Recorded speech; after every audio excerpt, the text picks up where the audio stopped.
Capítulo 2 del Apocalipsis.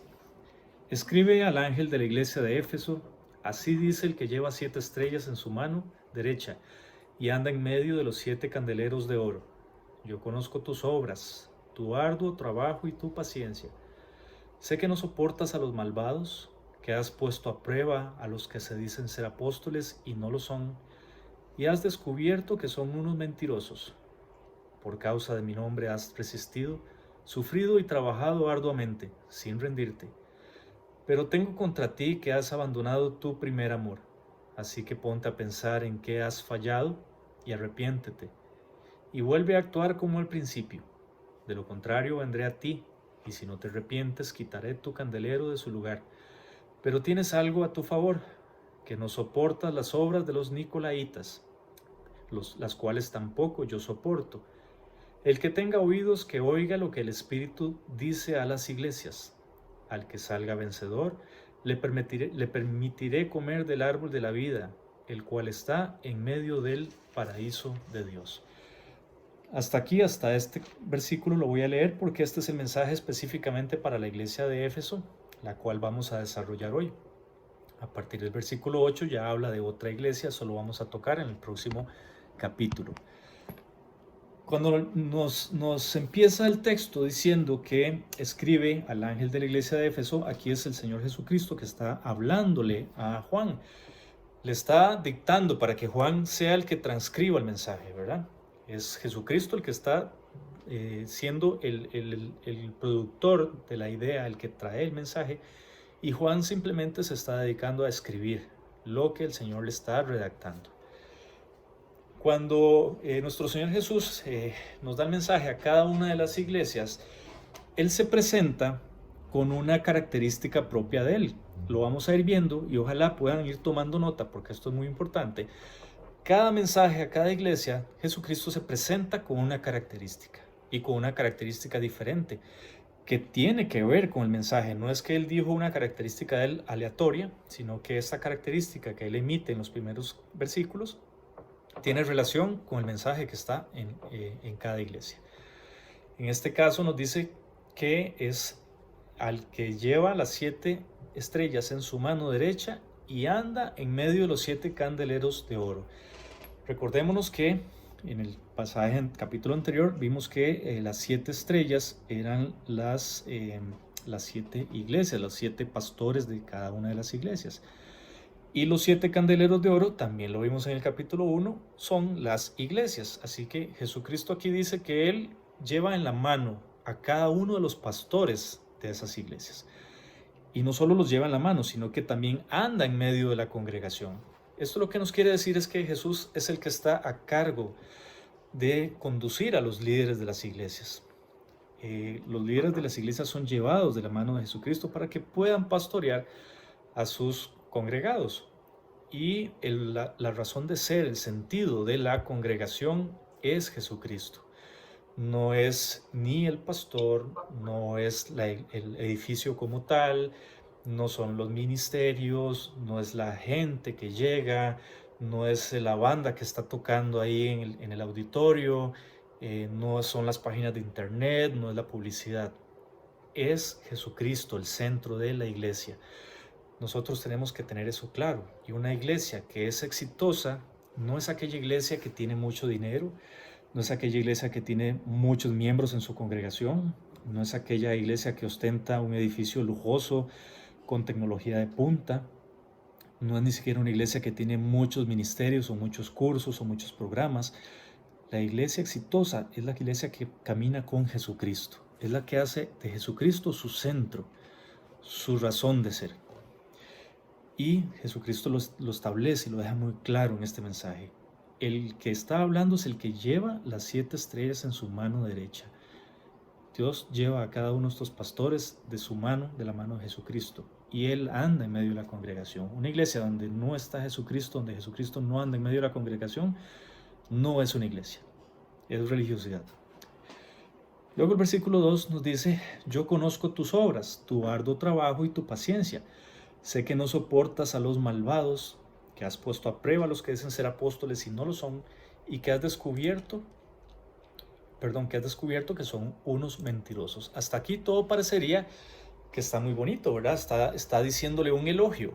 Y aquí también vamos a ver una estrategia que está usando el Espíritu Santo, que se conoce como el sándwich, que primero introduce el mensaje con algo positivo, con un elogio, con una cualidad que está resaltando a la iglesia, pero después hace un llamado a la exhortación, porque hay algo que corregir. E inmediatamente después de eso que les dice, que los exhorta a corregir, viene algo positivo para hacer el cierre. Y ese positivo es, pues, decir una característica positiva, llamarlos al arrepentimiento, ¿verdad? Para que cambien esa conducta. Porque yo se los he mencionado muchas veces, Jesucristo no solo nos ha salvado, ese fue el inicio de la gran obra, pero Él nos salva, nos perdona el pecado y nos restaura. Lo que quiere es cambiarnos para que podamos vivir una vida en abundancia y una vida buena.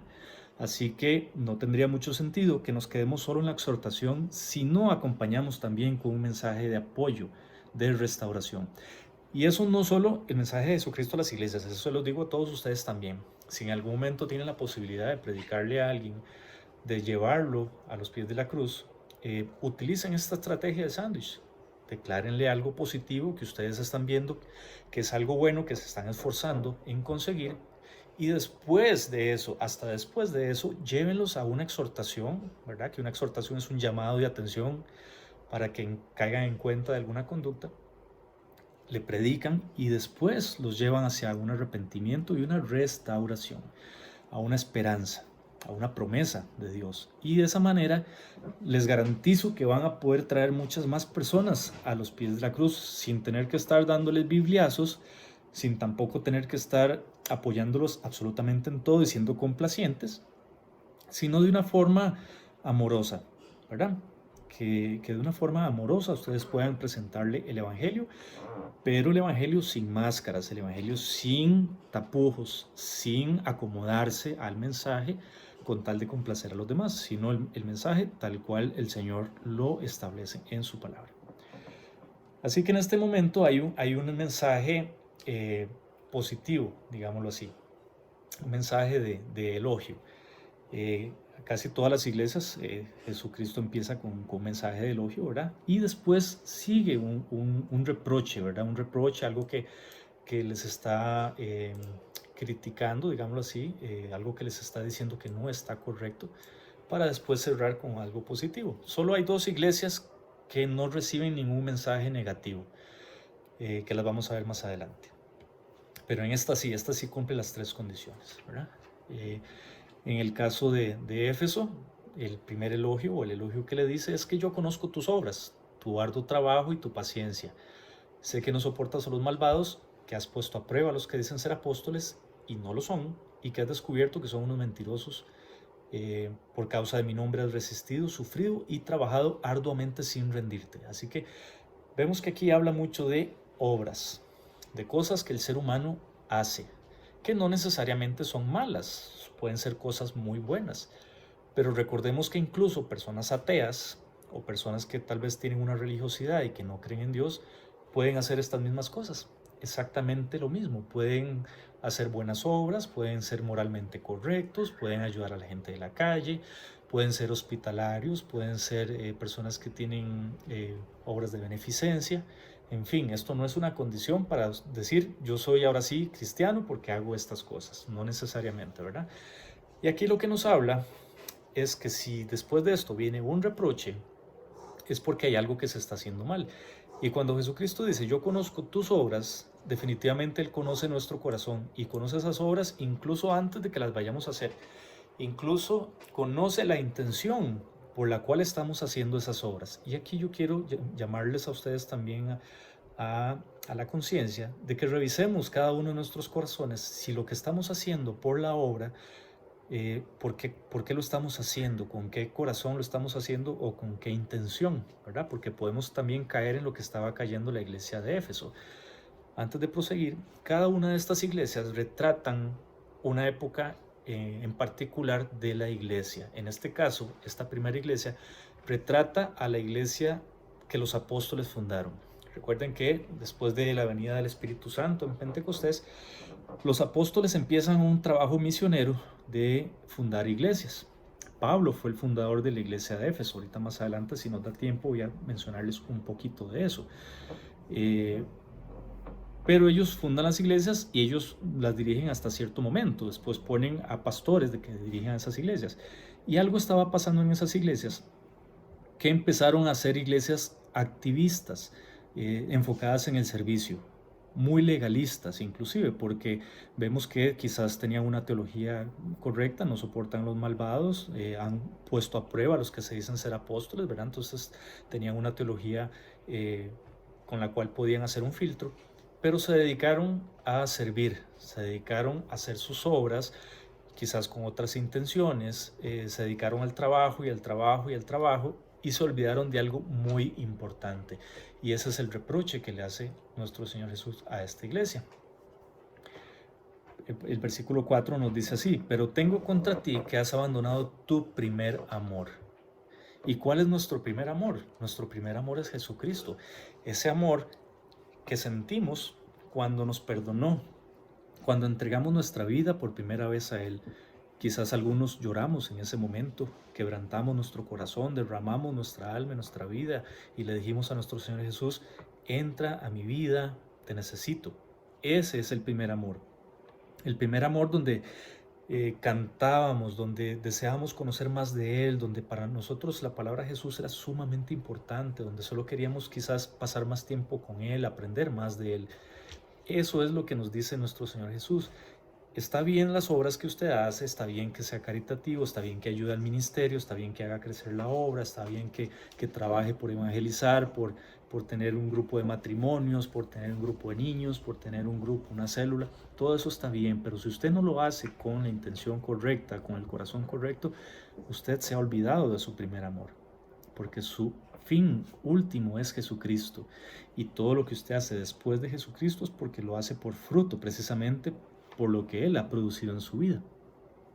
Así que tenemos que tener cuidado de no caer en el activismo, de no caer tampoco en el legalismo, sino recordar que de dónde nos ha sacado nuestro Señor Jesús, de dónde hemos venido, y recordar que estamos por Él y para Él, que Él nos sustenta todos los días y que necesitamos de Él todos los días. La gente se le olvida la relación con Jesús y se dedican a tener una relación con la iglesia, una relación con la congregación, una relación con su ministerio. Como les digo, que no está mal, pero sin dejar nuestro primer amor. En el momento que nosotros dejamos ese primer amor, todo esto ya no sirve, porque nuestras obras son como trapos de inmundicia ante Dios, por más buenas que parezcan, por más moralmente correctas que parezcan. Como les digo, puede haber personas mucho más religiosas que nosotros como cristianos, incluso que no son cristianos. Los budistas del Tíbet, por ejemplo, son personas muy religiosas que cumplen con una vida rigurosísima, que incluso podríamos decir hasta que son menos pecadores que la mayoría de nosotros, porque están en un claustro, están encerrados, están meditando todo el día, ¿verdad? Hasta ellos podría ser que son más moralmente correctos que nosotros, nos ganarían y nos llevarían muchísima ventaja. Así que no se trata de obras, se trata de la fe en Jesucristo, de la gracia salvadora que Él nos dio y de Jesús. No nos olvidemos de ese primer amor, porque eso es lo más importante que tenemos en nuestras vidas. Y ese es el reproche que le hace: has abandonado tu primer amor. Así que hagamos un análisis de conciencia a ver si nosotros estamos también cayendo en esa actitud, y regresemos a ese amor, a esa entrega total, esa entrega que nos llena de emoción, que nos alegra el corazón, que no nos da vergüenza de hablar de Jesucristo. Ese primer amor tenemos que sentirlo y revivarlo todos los días. Y después viene la exhortación, o ese llamado a corregir ese error, a restaurar lo que se ha perdido. En este caso se perdió el primer amor. Bueno, nuestro Señor también nos invita a restaurarlo. Así que ponte a pensar en qué has fallado y arrepiéntete y vuelve a actuar como al principio. Nuestro Señor es muy práctico, nos da la solución y no nos pone a hacer cosas que sabe que no podemos hacer. No nos pone a hacer sacrificios, ni cosas locas, ni cosas raras, ni rituales raros. Lo único que nos dice es: arrepiéntase y recuerde que aquí estoy yo, ¿verdad? Recuerde que el ministerio que le he dado, recuerde que la congregación que le he dado, la obra que le he dado, los talentos que le he dado, se los he dado yo, dice el Señor. Y si no me los reconoce, de nada está sirviendo que te canses y que trabajes incansablemente, y que sudes la gota, y que te levantes de madrugada y te vayas hasta la pura noche a acostarte, y que pases 24, casi 24/7 trabajando para la obra. Si te has olvidado de mí, no te va a servir de nada. Vuelve a actuar como al principio. ¿Cuál principio? Al principio, del momento que Jesucristo lo salvó. Recuerde cómo fue ese momento. Recuerde si lloró, recuerde cómo lloró, recuerde la felicidad que sintió, recuerde los primeros pasos que empezó a dar con Jesús, y empiece a recuperar ese primer amor. Porque si no, va a haber una consecuencia. Dice, de lo contrario, si no hace esto, vendré a ti, y si no te arrepientes, quitaré tu candelero de su lugar. Y el candelero, que representaba la congregación. Entonces, ese ministerio no va a dar fruto. Esa ayuda que usted está dando no va a servir de nada, no va a crear impacto en las personas. ¿Por qué? Porque usted se está olvidando de Jesús y lo estás haciendo en la propia carne, lo estás haciendo por las obras propias tuyas, con una intención de corazón que solo Dios sabrá, pero que es una intención incorrecta. No lo estás haciendo ni para la gloria de honra de Él, ni tampoco estás reconociéndolo en lo privado, en lo íntimo. Una vez que se sale del ministerio, de la congregación, regresas a tu casa y como si nada pasara, ¿verdad? Y remata con un punto positivo. Pero tienes algo a tu favor, que no soportas las obras de los nicolaitas, las cuales tampoco yo soporto. Vamos a ir viendo también un poquito de qué se trata esto de los nicolaitas, pero antes quiero hablarles un poco de Éfeso, para que ustedes entiendan acerca de esta iglesia. Y entendiendo un poquito el trasfondo cultural, el trasfondo histórico y también lo que nos cuenta la palabra acerca de la iglesia de Éfeso, creo que vamos a entender muchísimo más el mensaje de Jesús. ¿Por qué es que Jesús le está diciendo a esta iglesia? Si se supone que es una iglesia que fundó Pablo, es una iglesia que lleva quizás unos 30, 40 años después de que la fundó Pablo, deberían estar muy fresquitos en la palabra. Pero vamos a ver todo lo que envolvía en Éfeso, porque obviamente detrás de cada tropiezo está Satanás, está poniendo tropiezo, porque a Satanás no le interesa que la gente camine de la mano con Jesús. Dice que Éfeso, la etimología del griego significa deseable, eso es lo que significa Éfeso. Y Éfeso era un puerto que era orgulloso, era rico, era activo, o sea, mucha actividad comercial y de gente, mucha actividad física, y pertenecía a la costa occidental de la península de Anatolia, lo que hoy día es Turquía. Y era rival de otros puertos, otras ciudades famosas de la época, como lo era Alejandría, que estaba en Egipto, y Antioquía, que estaba en Siria. Así que competía por ser una de las ciudades hegemónicas desde el mundo conocido en ese momento, del Medio Oriente. Así que ustedes podrán imaginarse, ya con solo decirles esto, que era un puerto, era un lugar donde convivían muchos tipos de personas con muchos pensamientos, donde había mucho dinero de por medio, y todo eso también se presta para hacer muchas cosas que no convienen. Había mucho dinero, había mucha actividad y mucho orgullo. Esta ciudad fue construida cerca del santuario de una antigua deidad. Esta deidad era consagrada a la fertilidad y se le llamaba la diosa madre o Cibeles, que en la mitología griega se le llamaba Rea, o Magna Mater en la mitología romana. Quiere decir que esta deidad pagana era la madre de todos los dioses, y la madre no solo de todos los dioses, sino la madre de todas las personas. Éfeso se convirtió en un centro de culto oriental a esta deidad. No era simplemente que había unos cuantos poblados que conocían o que daban culto a esta deidad, sino que realmente se convirtió en un centro mundial de adoración a esta deidad. Esta antigua deidad había sido adoptada por los griegos, que eran los que dominaban la parte del mundo conocido, y después vinieron los romanos, obviamente, pero recuerden que los romanos empezaron a ocupar el mundo conocido desde un punto de vista militar, pero desde un punto de vista cultural, los griegos nunca se fueron. Los romanos absorbieron la parte cultural de los griegos, así que es muy parecido el comportamiento de los romanos porque fue heredado de los griegos. Entonces ya los griegos habían adoptado la adoración a esta deidad con el nombre de Artemisa. Era el mismo, como digo yo, el mismo diablo, pero con otro vestido. Y después vinieron los romanos, y los romanos adoptan la misma adoración a esta deidad, solo que le cambian el nombre y le ponen Diana, la famosa Diana Cazadora, que creo que es mucho más conocida que tal vez Artemisa. Pero Artemisa y Diana es exactamente lo mismo, y es lo mismo que la diosa madre, la diosa de la fertilidad, ¿verdad? La diosa de la producción de la tierra y todo esto. Los griegos llegaron a este lugar aproximadamente en el año 1100 a.C. Y después esta ciudad cae en manos de los romanos por allá del 190 a.C., ¿verdad? Era una de las principales rutas de Oriente hacia Roma, así que por ahí pasaba cualquier cantidad de gente, y no solo gente, sino también huestes, legiones de soldados.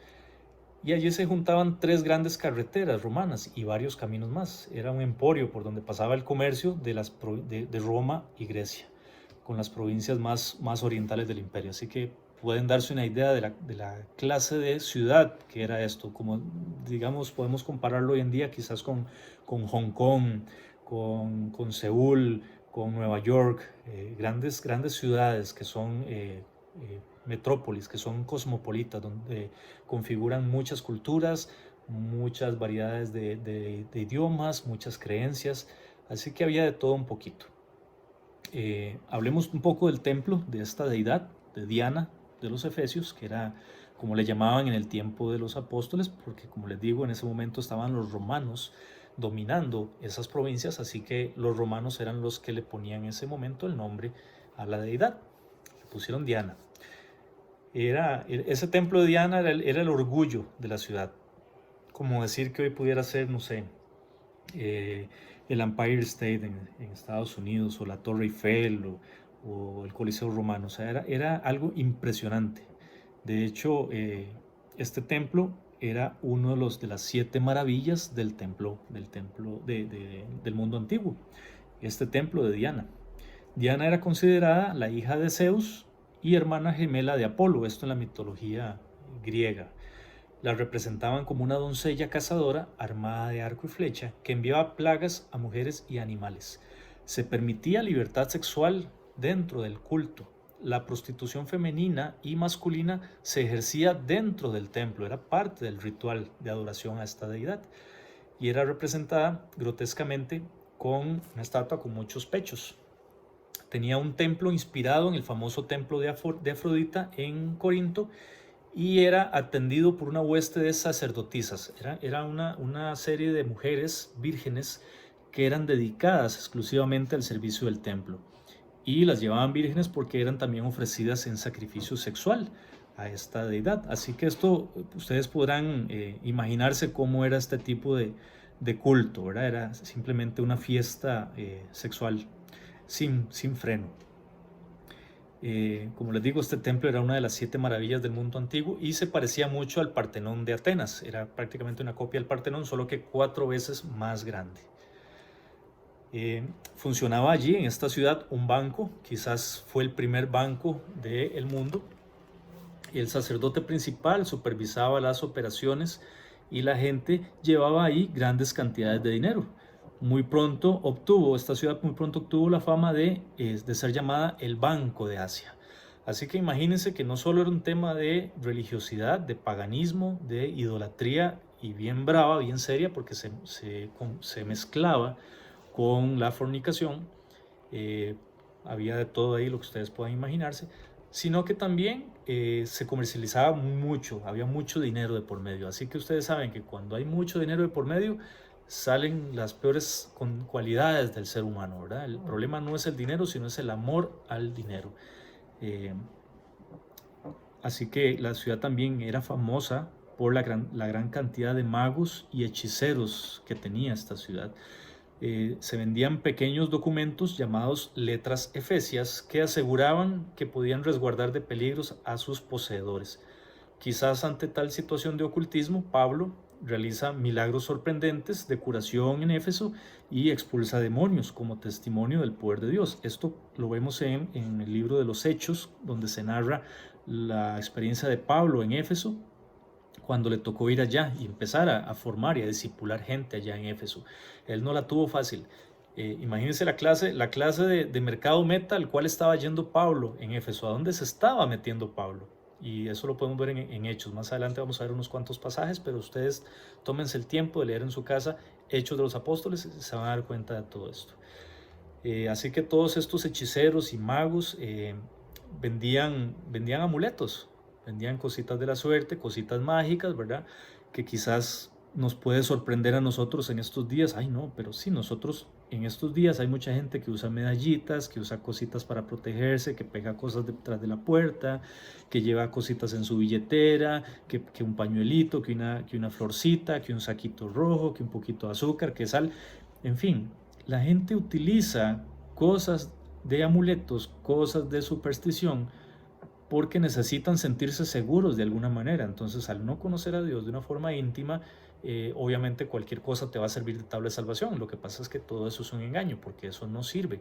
Y lejísimos de más bien acercarte a Dios o tener una vida protegida, más bien todo lo contrario, porque estás abriendo puertas espirituales y atrayendo a tu vida y a tu familia y a tu casa espíritus que te van a engañar y cada vez te vas alejando más de Dios. Así que todos estos amuletos, lejos de lograr su cometido, hacen todo lo contrario, más bien. Son más perjudiciales. Había mucho comercio centrado en el culto a esta deidad. Éfeso se convirtió en un lugar de peregrinaje para los adoradores turistas, ansiosos por llevarse talismanes, reliquias, amuletos y recuerdos, y de ahí prosperó el gremio de plateros que vivía de la fabricación de altares e imágenes de plata, de piedra, que se suponían ser la imagen de Diana, venida de Júpiter. ¿A qué me refiero con esto?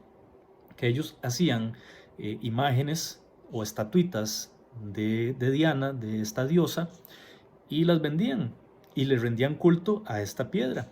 ¿Por qué? Porque muy posiblemente tal vez algún meteorito había caído del cielo y con este meteorito o esta roca que encontraron, la labraron y empezaban a hacer imágenes de piedra y las vendían. Así que nada que nos extrañe, ¿verdad? Nada que no hayamos visto hoy en día en nuestra adorada Costa Rica. Y por supuesto, estos señores que lucraban con esta falsa idea de fe, iban a encontrar una oposición cuando Pablo empieza a predicar su mensaje, ¿verdad? ¿Por qué? Porque se les echa abajo su negocio. Antes de continuar con este tema de Pablo, voy a leerles Hechos 19, del 24 al 35, para leerles una referencia de cómo estos efesios pensaban de que al haber caído del cielo esta roca era algo divino, y que de ahí empezaron a hacer la estatua de piedra de esta diosa, ¿verdad? Y dice así. Y queriendo Pablo, el versículo 30, queriendo Pablo salir del pueblo, los discípulos no le dejaron. Salir al pueblo, los discípulos no le dejaron.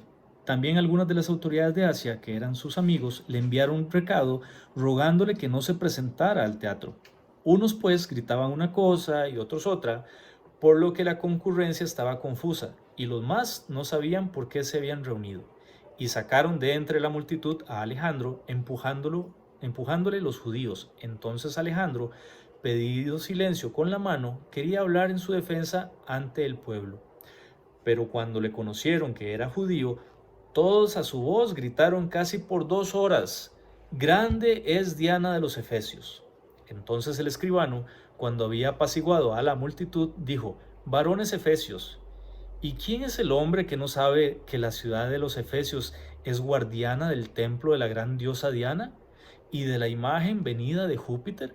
Así que ellos creían que esta imagen de piedra, era una estatuita de piedra de Diana, había venido del cielo, que era un milagro, y que nadie, ni Pablo ni ningún judío, iba a venir a su ciudad donde se le adoraba a esta diosa que vino del cielo, su piedrita que vino del cielo, a decirles otra cosa. Entonces prácticamente durante 2 horas le gritaron en la cara a Pablo y a los que estaban con él: viva Diana de los Efesios, viva nuestra reina. viva la reina del cielo. Así que ustedes pueden imaginarse la cantidad de ocultismo, la cantidad de manifestación negativa que había en esa ciudad, a tal punto de que la gente se llenaba de efervescencia y le gritaban a Pablo en su propia cara: no queremos nada con usted, porque nuestra diosa vino del cielo y esta piedra se manifestó y vino del cielo y es un milagro y nosotros vamos a adorarla, usted aquí no tiene nada que hacer. Ustedes pueden leer con más detenimiento este capítulo de Hechos, porque es que Pablo llega hasta aquí, ¿verdad? En esa ciudad de Éfeso había un anfiteatro enorme para miles de personas y Pablo estaba ahí predicando la palabra de Dios y obviamente les estaba haciendo referencia a toda su idolatría y a todas esas cosas que no aprovechan, como estaban adorando una piedra.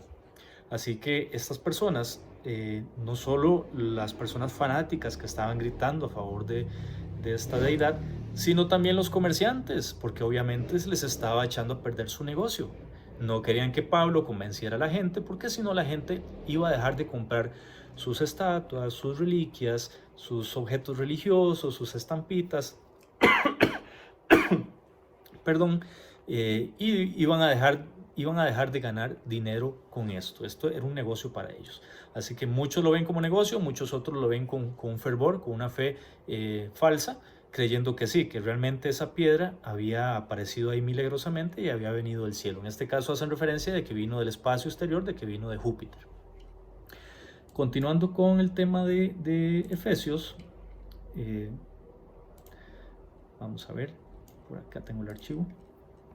Les digo que Pablo fue el que fundó esta iglesia de Éfeso, aproximadamente en el año 52 después de Cristo.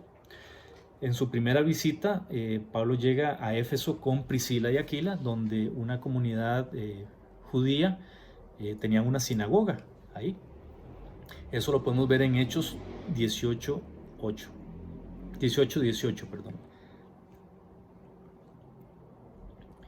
Para aquellos que están apuntando, lo pueden apuntar y consultar ahí más tarde, para no extendernos mucho. Hechos 18:18 nos narra cómo Pablo llegó a esa ciudad. Pablo, como de costumbre, al llegar comenzó su predicación en esta ciudad, y en su segundo viaje, eso lo podemos ver en Hechos 19, halló a varios hombres que habían sido bautizados en el bautismo de Juan. Estuvo durante 3 meses aproximadamente. Algunos no creyeron y más bien hablaron mal del camino, o sea, de Jesús, por lo que Pablo decidió apartarse de la sinagoga junto con otros discípulos e irse a la escuela de Tirano. Pablo tuvo reuniones en esta escuela por más de 2 años. Digamos que él abrió un estudio bíblico aquí en esta escuela. Eran escuelas donde se hablaba acerca de filosofía y artes y humanismo. Entonces Pablo aprovecha y se va y se mete ahí a dar clases de Biblia. Hasta que el tumulto incitado por estos comerciantes que eran fabricantes de todos estos objetos provocó que Pablo tuviera que salir de ahí, ¿verdad? Era más aconsejable que saliera de esa ciudad porque ya estaba corriendo peligro, ya había recibido amenazas. Para ese entonces ya había estado Pablo como 3 años en Éfeso y probablemente había establecido un sólido centro cristiano donde se podía proclamar el mensaje a otras ciudades de la provincia de esta ciudad de Éfeso era bastante seria.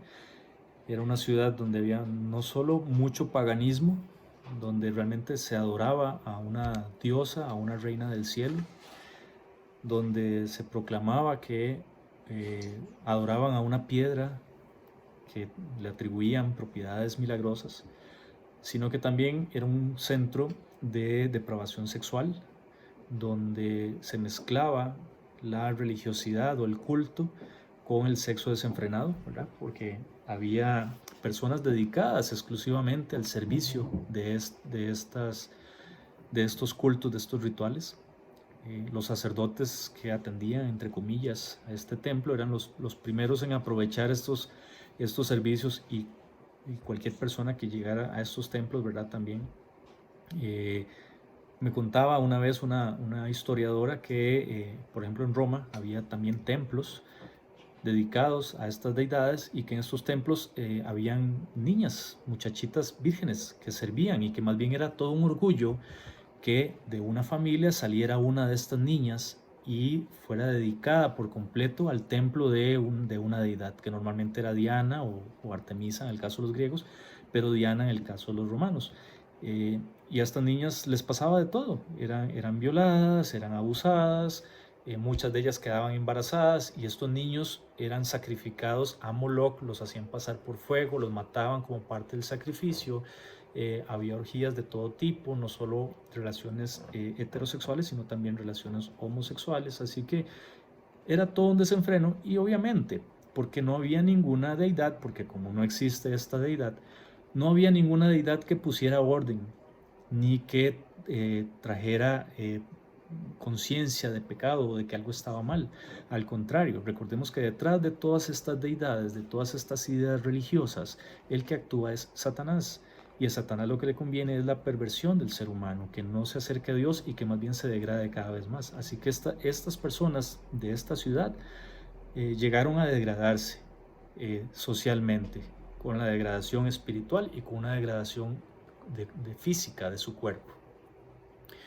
Como les comentaba, les decía que Pablo tuvo muchos enfrentamientos cuando fue a predicar a Éfeso, precisamente porque él estaba en contra de todo esto. Y no es que Pablo estaba en contra, es que la palabra de Dios está en contra de eso. Pablo simplemente transmitía el mensaje. Pero estas personas, al verse socavada su forma de ser, su modus operandi, su forma de sostenimiento de vida, se les acabó su negocio. Ya no podían practicar hechicería porque de la hechicería generaban negocio. Vendían sus asesorías, sus rituales, sus macuás, sus curas, sus sanaciones, sus amuletos. Todo esto era un negocio, aparte de también el tema sexual, que obviamente la gente vivía como animalitos, no les importaba nada y todo el mundo hacía lo que le daba la gana. No había ninguna restricción moral, digámoslo así. Así que cuando Pablo viene y les presenta el mensaje de salvación, va a tocar con pared, va a topar con muchos enemigos. Y aún así esta iglesia permaneció y Pablo la fundó y logró hacerse paso incluso en medio de las tinieblas. Pablo, cuando sale de esta ciudad, ¿verdad? Sale de Asia, por la recomendación de sus amigos, ¿verdad? Porque ya estaba encontrando mucha oposición, se regresa a Jerusalén. Y como un año después de haber salido de Éfeso, llega a un lugar que se llama Mileto, de donde lo iban a recoger en barco y de ahí iba a trasladarlo a Jerusalén, ¿verdad? Porque era más fácil llevarlo en barco a Jerusalén, más rápido que pues tener que atravesar todo el Medio Oriente. Allí cuando estaba en Mileto, desde ahí envió un mensaje a los ancianos. Acuérdense que la palabra ancianos es presbúteros en el griego, o sea, los presbíteros, las personas principales de la iglesia. No es que necesariamente eran viejitos, sino que eran las personas que eran la base de la iglesia, ¿verdad? Eran personas de buen testimonio que dirigían la iglesia. Entonces Pablo envía un mensaje a estos ancianos, a estos presbíteros de la iglesia de Éfeso, durante su primer encarcelamiento, ¿verdad? Pablo escribe la epístola a los Efesios en la cárcel y probablemente hizo otra visita después de que fue liberado, ¿verdad? Porque Pablo fue encarcelado 2 veces. La segunda vez es cuando lo ejecutan y le cortan la cabeza. Pero la carta a los Efesios la escribe estando en prisión. Con el transcurso de los años, los cristianos de Éfeso aguantaron mucho. Sin embargo, algunos perdieron el amor que tenían al principio. Y precisamente eso es lo que estamos viendo reflejado en este mensaje de Dios, de Jesús a la iglesia de Éfeso, que son muy activistas, que están muy comprometidos con la obra, que andan predicando, pero se han olvidado de su primer amor. Y bueno, en estas condiciones tan duras que les tocó trabajar a estos efesios, ¿verdad? Con estas condiciones de paganismo, de idolatría, de perversión sexual, de comercio, mucho dinero de por medio, no la tenían fácil, pero se enfocaron en la obra y se olvidaron de Jesús. Así que recordemos que nosotros el que nos da fuerzas es Jesús, y si nosotros vamos a ir a actuar sin Jesús, nos vamos a agotar, nos vamos a cansar, por más noble que sea la obra, por más bueno lo que usted está haciendo, nos vamos a cansar si no estamos yendo con la guía indicada, con la guía adecuada, que es nuestro Señor Jesús. En el año 431 después de Cristo tuvo lugar un acontecimiento súper importante aquí en la ciudad de Éfeso y fue el tercer concilio general de la iglesia. Y pongan mucha atención porque de aquí van a salir quizás también cosas que con lo que les he contado vamos a amalgamar y amarrar muchas de las cosas que están pasando hoy en día y que han pasado a través de la historia y cosas que hemos aprendido, que hemos heredado, digamos que es la religión que ha predominado en Costa Rica y la que hemos heredado muchos de nosotros. Quizás a través de esto vamos a entender por qué la iglesia, esta que les estoy contando, se comporta de esta manera. Les digo que este concilio, que fue el tercer concilio ecuménico, el concilio de Éfeso en el 431, en él se hicieron declaraciones importantes con respecto a la naturaleza de Cristo, y en este concilio María fue declarada oficialmente la Madre de Dios. Esto es historia, ustedes lo pueden corroborar en cualquier libro.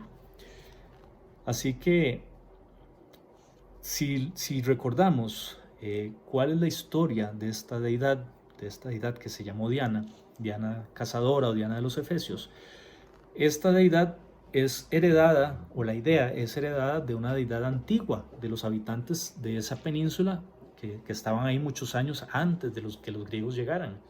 Y a esta diosa se le llamaba la diosa madre, o la diosa Cibeles, que después los griegos le cambian el nombre, ¿verdad? Le ponen Rea o Magna Mater, que es la madre tierra, por ejemplo. Hay algunas culturas, sobre todo en Sudamérica, ¿verdad? Que adoran a la Pachamama. En Guatemala, en otras culturas indígenas también, se les rinde culto a la Pachamama, a la Madre Tierra. Y esto no es una idea nueva, esta es una idea que viene desde hace siglos, lo que pasa es que le cambian el nombre, nada más. Así que en este concilio, queriendo hacer, digamos, algo positivo, porque había mucha oposición, unas personas pensaban que Cristo era Dios y era hombre 100%, que eso es lo que nosotros creemos, pero había otras personas que se oponían a esta idea y pensaban que Cristo era únicamente hombre, quitándole su divinidad. Entonces, queriendo hacer una gracia, más bien se jalaron una torta, porque al declarar a María, si la declaraban solo como madre de Jesús, reforzaban la idea de que Jesús era solo hombre. Así que pues tuvieron la ocurrencia de decir que también María era madre de Dios, resaltando que Jesucristo era hombre y que era Dios. Así con eso solucionaban esta herejía o esta falsa doctrina que se estaba imponiendo en la iglesia acerca de que Jesús no era Dios, que Jesús era solo hombre. Así que quisieron pues remendar una costura y soltaron otra. Porque de aquí al declarar a María oficialmente como Madre de Dios, estaban también reforzando la idea que tenían los efesios de que sí existía una diosa madre, de que existía una deidad más allá, ¿verdad? Y esa deidad había caído del cielo y se había aparecido en una piedra. Así que todo esto se los comento no con el afán de criticar lo que muchos hemos creído, lo que muchos creímos durante muchos años, sino con un afán histórico para que podamos entender por qué nos comportamos hoy en día, cómo nos comportamos, de dónde vienen todas las ideas que nos han enseñado. Tuvo su origen, claro, desde los Efesios. Y si nos vamos mucho más atrás, los que hemos estudiado el Génesis, vemos que desde Babilonia se fundan las primeras ideas religiosas, donde se adoran a otras deidades y que se deja de rendir culto a Dios y se empiezan a analizar otras posibilidades. Así que tengamos en cuenta de que a partir de las ideas de los Efesios, de que había una diosa madre, después viene la idea de este concilio ecuménico y esta idea se fue proliferando y afirmando y aferrándose cada vez más en la iglesia, obviamente en la iglesia católica, y hoy en día podemos entender por qué muchas personas rinden culto a María, ¿verdad? Como les digo, aquí no es una cuestión ni de ofender, ni de decir si tienen o no la razón, estamos dando datos históricos, estamos leyendo la palabra de Dios, pero es importante que cada uno analice si realmente lo que están creyendo es correcto.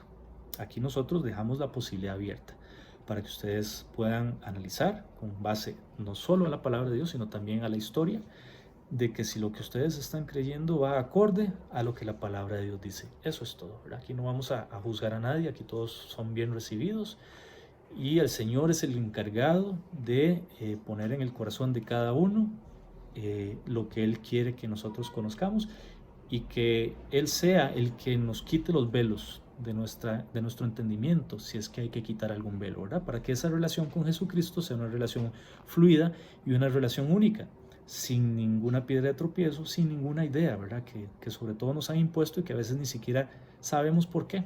Ni siquiera sabemos por qué. Entonces yo les invito a que siempre se cuestionen, a que siempre se cuestionen lo que ustedes creen, las bases de su fe, con base en la palabra de Dios, para saber si lo que estamos haciendo le agrada a Dios o no. Cada quien sabrá la relación que tiene con Dios. Aquí, como les digo, no se trata ni de juzgar ni de criticar, sino simplemente de llamar a la conciencia para que las personas puedan tener esa capacidad de investigar, de preguntarse, de cuestionarse si lo que me han enseñado está conforme a la palabra de Dios o no, o más bien es algo heredado. Y así como también les decía que menciona una parte de los nicolaitas, vamos a ver un poquito acerca de este grupo, ¿verdad? ¿Quiénes son los nicolaitas? Porque también algo de lo positivo que Jesús les dice a estas iglesias es que no soportan las obras de los nicolaitas, ¿verdad? Las cuales Dios tampoco soporta. Y estos nicolaitas también son mencionados en este mismo capítulo 2, un poquito más adelante. Acerca de ellos menciona la siguiente iglesia, que es la iglesia de Esmirna, y que más bien esta iglesia de Esmirna sí seguía las enseñanzas de los nicolaitas, ¿verdad? Entonces como en contraposición. No hay mucho al respecto acerca de los nicolaitas. La palabra de Dios incluso solo en esos dos pasajes del capítulo 2 menciona acerca de los nicolaitas. No hay más información, así que tenemos que irnos a fuentes históricas como para entender un poquito. Entonces, al ser fuentes históricas no podemos hacer doctrina de esto, no podemos hacer teología porque no sabemos a ciencia cierta, porque la palabra no lo establece, pero sí podemos entender un poco de qué se trata según los datos históricos. Nicolaitas viene del griego Nicolaites y significa seguidores o secuaces de Nicolás. Al parecer Nicolás era algún personaje bastante conocido y famoso, un influencer diríamos hoy en día, el cual tenía muchos seguidores, y estos seguidores practicaban algunas cosas que no eran convenientes y que los efesios habían logrado discernir. Y no solo discernir, sino que también se habían apartado de estas doctrinas. Cristo alabó a la iglesia de Éfeso por odiar estas doctrinas de los nicolaitas en el versículo 15. Sin embargo, era la iglesia de Pérgamo, les dije que era la de Esmirna, la de Pérgamo, la censuró por aceptar algunas de sus enseñanzas. El autor cristiano extrabíblico, es importante entender esto, más temprano o más antiguo que los menciona o que menciona a estos nicolaitas es Ireneo, cerca del año 185 después de Cristo. Así que vemos que no había pasado mucho tiempo. Entre más cercana a los hechos esté la fuente, es más confiable. Obviamente, lo más confiable son los apóstoles porque estuvieron ahí, fueron testigos oculares y presenciales y vivieron en la misma época. Así que lo más cercano, el testimonio más fiel, tuvo que haber sido el de los apóstoles. Y ahí, conforme se va avanzando en el tiempo, cada vez el relato se va haciendo menos confiable porque usted va alejándose cada vez más de los hechos. Así que esta fuente, al ser del año 185, podemos decir que es una fuente bastante cercana y confiable. Y este Irineo los identifica a ellos como una secta gnóstica.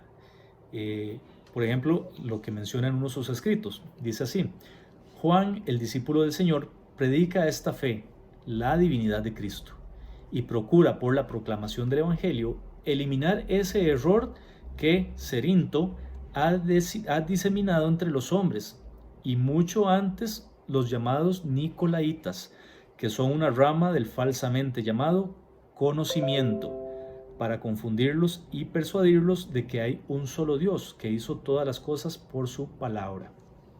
Así que la doctrina o la falsa doctrina que se estaba metiendo en esta iglesia de Éfeso era el gnosticismo, o sea, el conocimiento, un conocimiento humano, filosófico, mucho más allá de un conocimiento de Dios.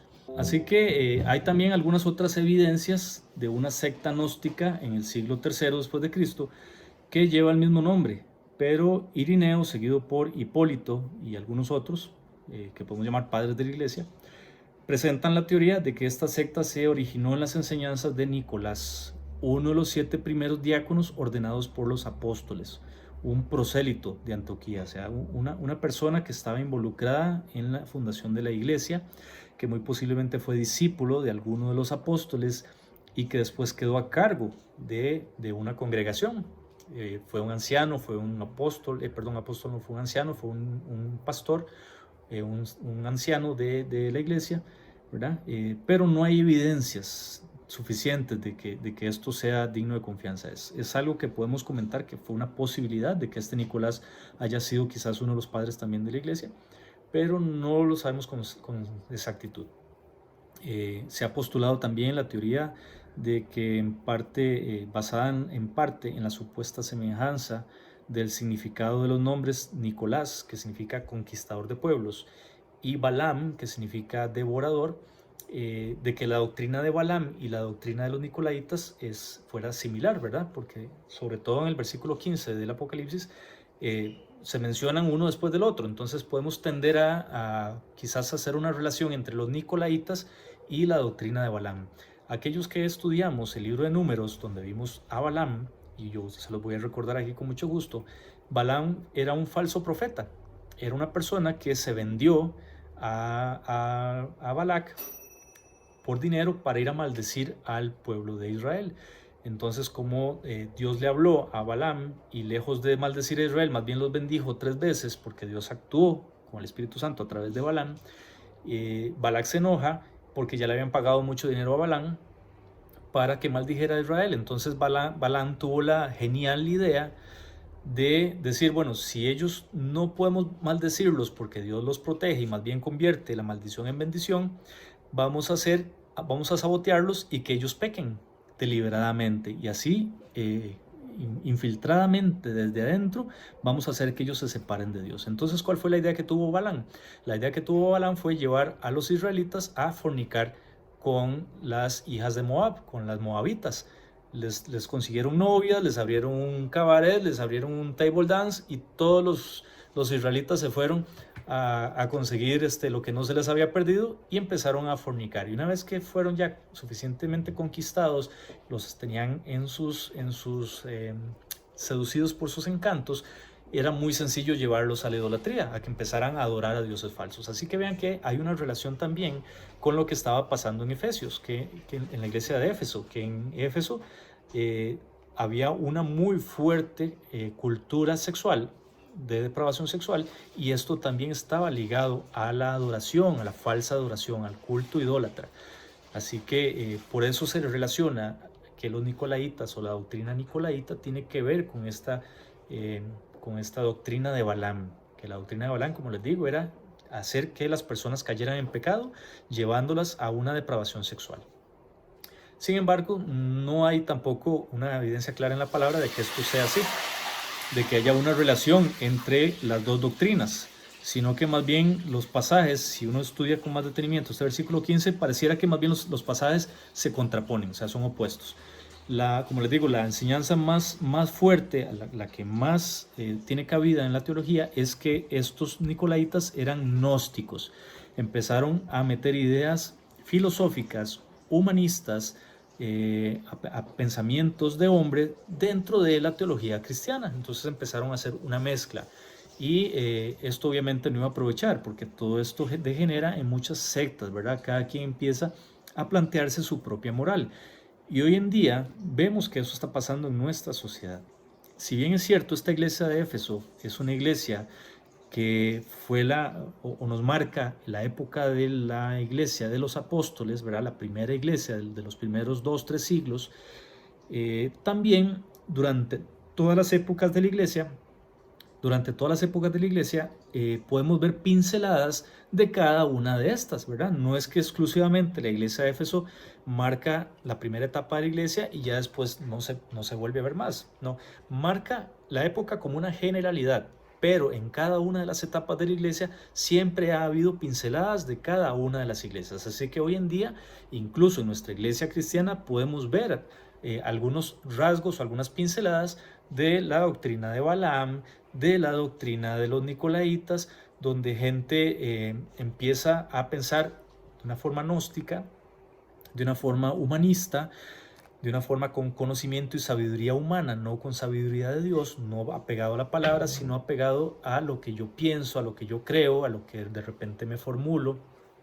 Y esto es muy peligroso, porque de repente vamos a empezar a ser condescendientes con el pecado y a empezar a ser tibios con el pecado, permitir muchas cosas.